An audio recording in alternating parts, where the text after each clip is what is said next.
We've gathered together a world-famous scientist. There's nothing at all intrinsically frightening about the biological nature of cloning. One sheep, two guys in sheep suits, and an imaginary evil couple that lives next door. We got a little piece of genetic material from Adolf Hitler. Tonight, and thinking twice about human cloning. From ABC News, this is Nightline. Reporting from Washington, Ted Koppel. It's always easier to make light of what we don't understand. That or demonize it. If we, after all, cannot comprehend a scientific breakthrough, it is so much simpler to dismiss it as the work of a fool or the devil than to actually come to terms with what it will mean to our lives. It has been 2 years now since a Scottish scientist cloned a sheep, during which time we have variously heard that such science cannot, or should not, or must not be applied to humans. In fact, it is becoming increasingly evident that whether or not human cloning should take place, it almost inevitably will, and probably much sooner than most of us expected. My colleague Robert Krulwich, whose open and fertile mind has often become a switching station for other people's opinions, uses humor in a more productive way than most. He spreads it as a fertilizer to stimulate the growth of knowledge. There are, as you will hear, dangers involved in the field of cloning. But, as is so often the case, the greatest threats may come not from those with evil intent, but from those who mean well. There will be occasions enough for the serious discussion of cloning and its consequences. Tonight, relax for a few minutes and let Robert spread a little of that stimulant around on your open minds. One look at this sheep, and the whole world got nervous. Very nervous. Human cloning should be illegal. We should never create human life for spare parts. Eliminate is the creation of a human child by cloning, and we want to prohibit it. The president in this country is opposed to human cloning. Society is not ready to clone a human being. Just the possibility that somebody, maybe soon, might clone a human being was so scary, most of us instantly hated the idea without bothering to ask, what is it exactly that is so frightening and so deeply disturbing about a human clone?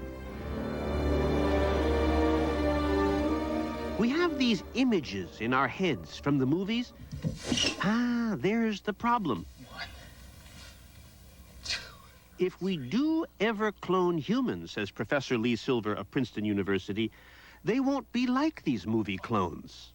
The public perception is based on movies and fiction that people have read and looked at, and that's where they get this image of cloning as being an exact duplicate copy of a human being, and that is far away from what's really going to happen. Lee Silver is a biology professor, an expert on genetics and reproduction. He likes a good movie. And human clones, he thinks, unlike movie clones, will probably be, he says, very ordinary, fully intact, very normal individuals. Of course, they will look a lot like somebody else, because clones, after all, are clones. But having a clone, said Lee, should be no more frightening than having an identical twin. Still, I wondered. Lee, however, promised me, once you get these movie images out of your head and you learn a little bit of science, you will think about cloning very differently. Which brings us back to Dolly. Dolly, as you may recall, was created by a Scottish research scientist. That's him, Dr. Ian Wilmot. Here he's pretending to feed Dolly for the TV camera. She is, as you'll see here, not the slightest bit interested. Still, what he did was something that nobody thought was possible. He took a single cell from an adult sheep and said, I'm going to turn this adult cell into a brand new baby sheep. But wait, people said you can't do this. An adult cell can't remember how to create a whole new creature. And what's more, you can't make it remember because an adult cell, as the scientists say, is differentiated. Now, here to explain what differentiated means in their fashion are my friends Josh and Adam. Hey, every sheep starts out as a single embryonic cell. This single cell is filled with lots of long, stringy stuff called DNA. DNA. Who is that guy? DNA is the genetic code. Right. It's the instruction book that tells the cell everything it needs to know to build an entire sheep. Wow. So this very first cell is ready to do it all. Let's get busy. But as this cell multiplies into many cells, they begin to specialize into bone cells, gut cells, heart cells, udder cells, and eye cells. You forgot skin cells. Shut up. Together, in combination, they make a sheep. But here's the sad part. If we were to remove one of his eye cells... He's going for it. Oh! Oh! Oh! We would see that since this cell is now specialized, if we would say, hey, can you do this, huh? It just sits there. He's not doing anything. It can only be an eye. Loser! It has forgotten how to build a sheep. What they've just done is more or less what you're describing. That's cell differentiation. Absolutely. That is cell differentiation. But how does each cell, once they've got their assignment, how do they forget all the other things? Like if I were an eye cell, how would I forget my, being a throat or an arm or a hoof or a leg or... Well, it's very interesting. They don't actually forget it. They just don't use that information. That information that they don't use is covered up. It's not used. Covered up? It's covered up. Something like this? For example, remember the eye cell we plucked from our sheep? Look, right there. You want to see why it's an eye cell? Yeah, go for it. Well, its DNA is right here. I've seen this before. With this addition. I haven't seen that, though. Notice all the instructions are covered up with X's except this section right here? Uh-oh. Well, this section tells the cell how to make an eye. So if we look this cell in the eye and we say, go ahead, build this a sheep. I can't. I've forgotten it. How sad. But I can help this cell remember how to create an entirely new creature. This was Dr. Wilmot's great accomplishment. Suppose that this is the DNA from an eye cell, and as you see here, everything is covered up except this information right here. This is called how to build an eye. Cell can't remember how to do anything but this. What Dr. Wilmot figured out was how, very carefully, to remove all these covers, all these blockers, just so. So now that cell's genetic material is completely open, and now it can be reprogrammed step by step to go into any tissue in the body. And build a whole sheep. And build a whole sheep. And that is how we got Dolly, and more recently, that is how we got those mice, the cloned mice from the University of Hawaii. And using the same technique, says Lee, there's every reason to believe that cloning of human beings is possible if somebody wanted to do it. For many people, this is not a welcome development. In fact, it's very troubling and at the most basic level. You are special, you're the only one like you. Because as Barney has been saying for years, you are special, you're the only one like you. The notion that with human cloning there could be two creatures like you, or more, well, that's scary. Don't be scared, says Lee. Movies aren't the same as real life. In real life, clones are not at all exact copies. And here is the proof. I was invited by Professor Stephen Jay Gould of Harvard University to an exhibit at this museum, which is kind of scary all by itself, the Mutter Museum. Professor Gould said, let me show you something. We're standing in front of the greatest proof of individuality of clones in human history. He's talking about Cheng and Eng, the famous Siamese twins who toured America with P.T. Barnum in the last century. Identical twins are clones, genetically identical, but in this case, says Gould, they were joined by a small flap of skin connecting their chests, turned out to contain some of the liver. There's their liver still there. That's their actual liver? That's their actual liver. They could not have been separated by the medical technology at the time they could be today. But here's the interesting point. Here are absolutely, maximally similar people. Couldn't get more similar. Same genes, same environment, always connected, and yet... they turned out to be, by all accounts, quite different. Cheng, on the right with his son, was a dark and brooding alcoholic introvert. Eng, on the other hand, was a sunny, teetotaling, child-loving extrovert.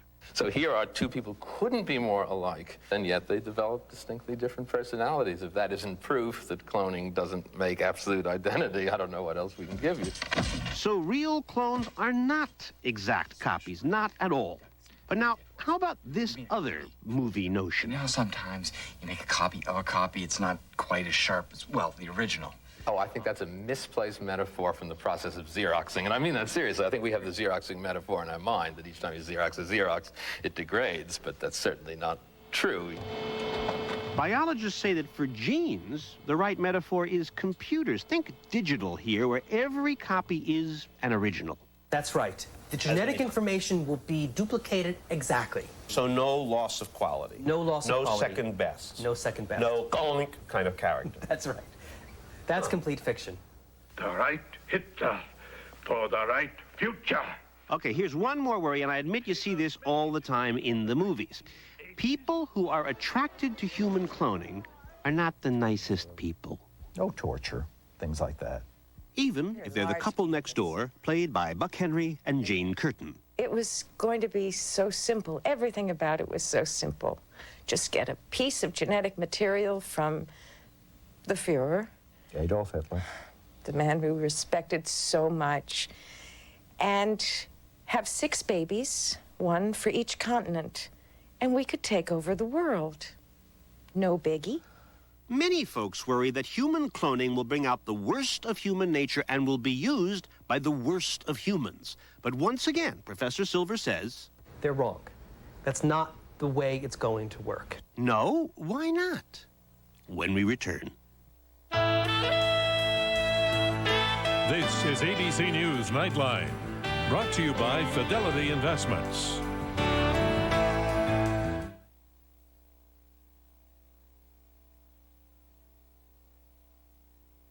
Oh, Peter Lynch. I'm Susie, your stress technician, trainee. Not to worry. Here we go. Wow. Under control. This reminds me of the stock market. It can't just shoot up without warning. Sure can. And then drop. 25% or more, 4 times since 1970. Successful. You know, Fidelity can help you better prepare for the market's ups and downs. For the free guide, Investing in Volatile Markets, call 1-800-FIDELITY or visit fidelity.com. Wow, you're stress-free. 55. What'll it be? We'll take some rice and... Get some Favre, too. Yeah. Now you can choose which teams you see every Sunday with DirecTV and NFL Sunday Ticket. There's up to 13 regular season games a week. Price check on Favre. Hey, Brett. Hey, John. So stock up on all your favorites. NFL Sunday Ticket. It's not on cable. See it on DirecTV. So what are you looking at? Attention shoppers. Now get $200 worth of programming when you get DirecTV.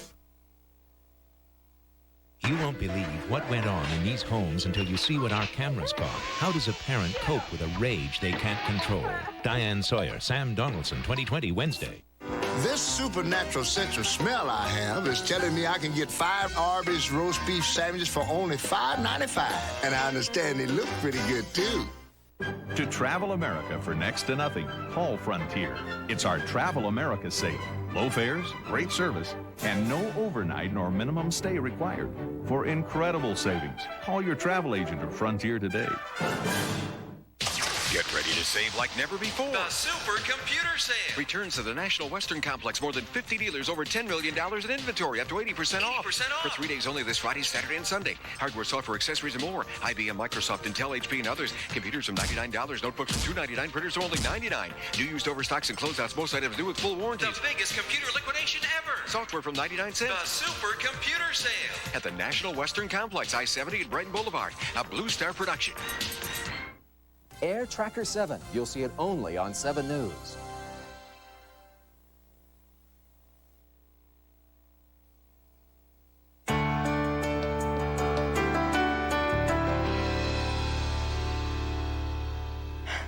Six Hitlerian sextuplets. Here's another fear. People think, uh-oh, this technology, if it works, will inevitably get into the hands of some megalomaniacal maniac. And so the ones who will use it will be the worst of us, typically Hitler. I don't know why people think that this technology is only going to be used to create evil children. It doesn't make any sense to me. Well, it's why your you would do worst that. nightmare. I mean, you always, the first thing you think about is your worst nightmare. Don't you worry that this would come into... Well, the children they're going to create are not going to be naturally evil.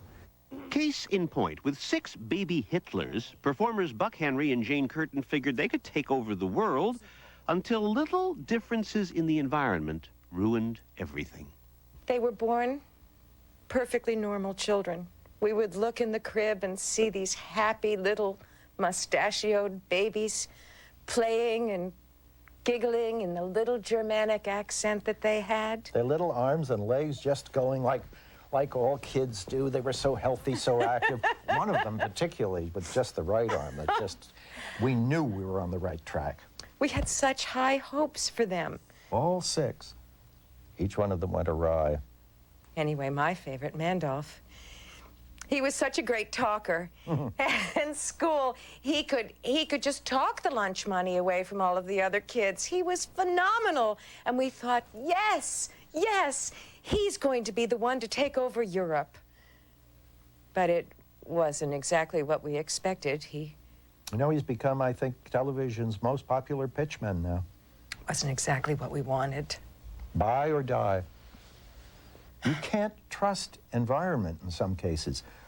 Think of, is it Bardolph or Wyolf that was so good with his... Wyolf. Wyolf. Wyolf. He now has an aerobics program on cable. He's successful, but it's not exactly The arms what we are still wanted. going, but it's for a different purpose. There's not an ounce of flesh. You see, says Professor Silver, cloning is not an efficient way to do evil. It's too chancy. You have your kid, you wait all that time, then everything goes wrong. Truly evil people, he thinks, are not going to like cloning. And then he says, now this is serious. He says that probably the first big customers for human cloning, instead of being bad people, may be good people. We have been surprised and overwhelmed by all the attention over my wife's pregnancy. There's already been a situation, he says, it's a famous one, where even you might agree that good people could have used a clone. It's a wonderful story that really happened in California about 7 or 8 years ago, where a child of 17 was dying of a very, very slow-growing leukemia. It's hard for me to get up here and ask my friends for help. To stay alive, Anissa Ayala needed bone marrow from a compatible donor. But wherever she looked, school, her family, her town, she couldn't find a match. If there was no donor, this girl was fated to die within 3 years. Desperate, Anissa's parents made their famous decision to have a second baby, hoping that the baby would have the same blood type. But the odds were against them. 1 chance in 4 that the newborn baby would be compatible with the older daughter. Come what may, said Anissa's mom, we will love and care for our new daughter. And in 1990, baby Marissa was born. And miraculously, the baby was compatible with the older daughter. But consider, says Professor Silver, had cloning been available, they could have plucked 1 skin cell from the older daughter, very simple, and created the second daughter, and all the uncertainty, the search for donors, all of it would have been unnecessary. Cloning sometimes, says Lee, is the best option. Would you do this if you were in their situation? I would absolutely do this if I was in their situation. My wife would as well. But just because he's willing to try it does not mean Professor Silver welcomes human cloning. No, he says, I fear it too. So what is it about cloning that bothers, that truly frightens Professor Silver? We'll be right back.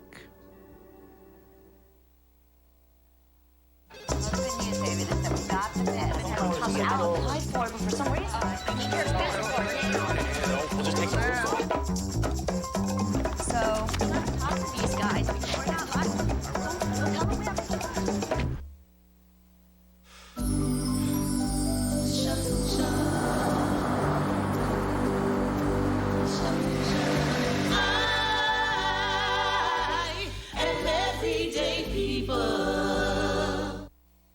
Boundaries. From the very beginning, we have resented them. So what happens? Some of us grow up to be business people. And what do we face? More boundaries. The The telecommunications boundaries that separate local from long distance, voice from data, domestic from global, and force you to accept separate carriers, separate networks, a blizzard of bills. Ah, but there is a way through those barriers, right through here. The port of entry to a seamless global network that lets you have one carrier, one contact, one bill, and makes it seem as though the old boundaries no longer exist. Because for you, they won't. OnNet from MCI WorldCom. For richer, for poorer, in sickness and in health. For richer, for poorer, in sickness. Or for sickness and in health. In sickness and in health. For richer, or for. For richer or for poorer, in sickness and in health. And in health. Your health and your financial security. At Aetna, our focus is helping you with what matters most. Coming up, there's a cancer on the presidency, because that's what they said about Nixon. But it's really just a genital wart, isn't it? Politically Incorrect with Bill Maher, coming up. This is a 7 News Doppler Max Update. Temperatures will drop into the 30s again for Wednesday morning, probably a few degrees cooler, but still there is a frost advisory for areas Denver east. It does not include Denver, Boulder, or Jeffco, though. Coming up tomorrow morning, news for couples having trouble conceiving. The old saying, just relax, may really apply to you. We'll explain tomorrow morning at 5 and 6 a.m.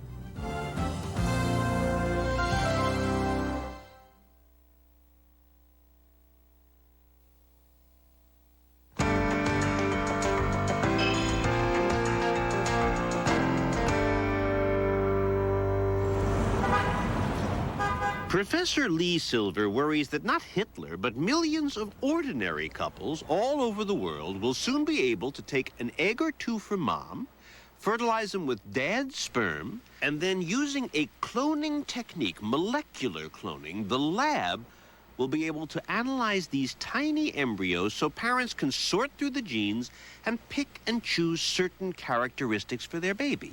Height, or eye color, or hair color. He's going to be tall, he's going to be blonde, he's going to be strong, he's going to be smart. He's going to be good looking. Let's go to the details. Okay, the senses? Yes, the senses. Well, initially it's going to be based on health characteristics, resistance to particular diseases, longevity, and then ultimately it could be based on things like talents. Sense of purpose. Sense of purpose. It's important. I think you should have one. Yes, low, medium, or high.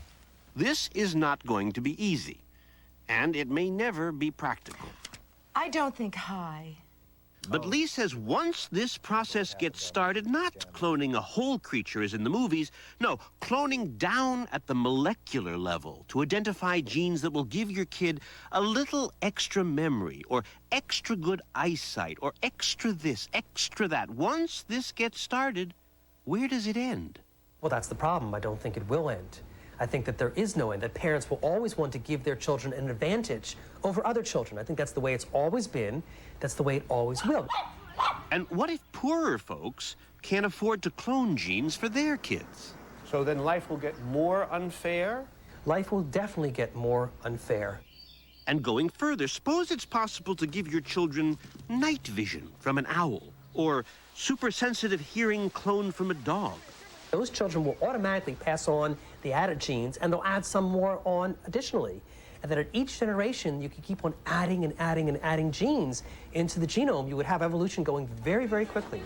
Who is going to say, stop, slow down? It's nice to help your kid, but this is getting dangerous. Well, this is the ethical dilemma. The ethical dilemma is that in each individual situation, parents are going to say, what's wrong with giving my child a better life? What's wrong with making my child healthier and happier? How can you stop me from giving this to my child? Even though in the larger picture, it could destroy society. Got more choices. The real danger ahead is that too many of us will want to use cloning with genetic engineering to help our children. And once we start designing ourselves, we could make terrible mistakes. I'm happy with the physical ones we have. And you haven't seen that in the movies. Yeah. Yet. Let's get to the Going more... to be good looking. I'm Robert Krulwich for Nightline. One more thing to consider. I'll be back with a final thought in a moment. Earth to Stephanie. What? It's like your mind is a million miles away. At Unisys, our people can't stop working on innovative ways to solve our clients' problems. Is there something you want to talk about? So even now, she's still thinking about a networking solution for a bank in Hong Kong. Of course. Because when we set out to do something, we really get into it. Unisys. We eat, sleep, and drink this stuff.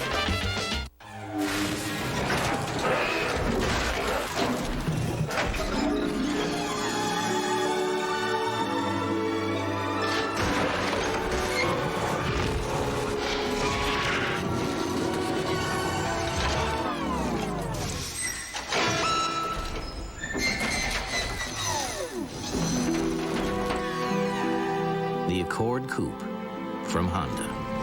How will it affect you? The choice for governor, Gail Shetler or Bill Owens, the old or the new? I think the real choice in this race is between the old way of doing things and the new way of doing things. The old way says, let's study transportation some more. Coloradans know that we need more lanes on Interstate 25. They don't want to wait around for more studies. Let's add some lanes to our roads and highways. Bill Owens and Joe Rogers. New vision, new energy, new leadership, and better roads for Colorado. Let the children come. Let your mothers hear you laugh. From the Pulitzer Prize-winning novelist, Toni Morrison. Let the grown men come. We can make a nice girl. Let your wives see you dead. And Jonathan Demme, the Academy Award-winning director of The Silence of the Lambs. I ain't gonna never let you go. Oprah Winfrey. Danny Glover. Beloved. Rated R. Starts Friday, October 16th. As a successful businessman, I know that with a solid plan, anything is possible. It should be no different in Congress. That's why I have a plan for effective leadership. My plan is about improving our public schools, making decisions right here, not in Washington.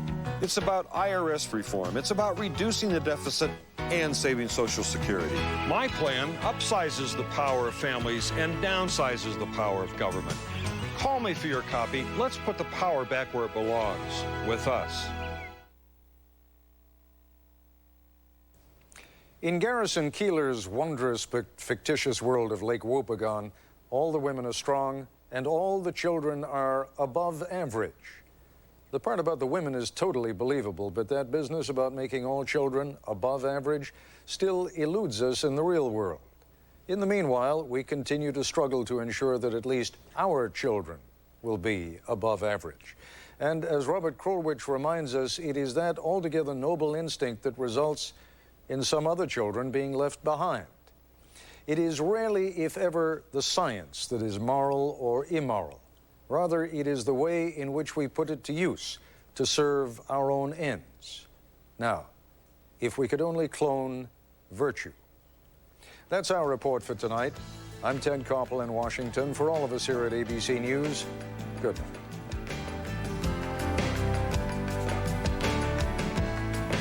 If you'd like a transcript or video cassette of this or any other edition of Nightline, please dial 1-800-CALL-ABC. Nightline has been a presentation of ABC News. More Americans get their news from ABC News than from any other source. ABC News, now always on. Tomorrow, who are you talking to? If it's in this town, somebody could be listening. America's wiretap capital on ABC's World News Tonight with Peter Jennings.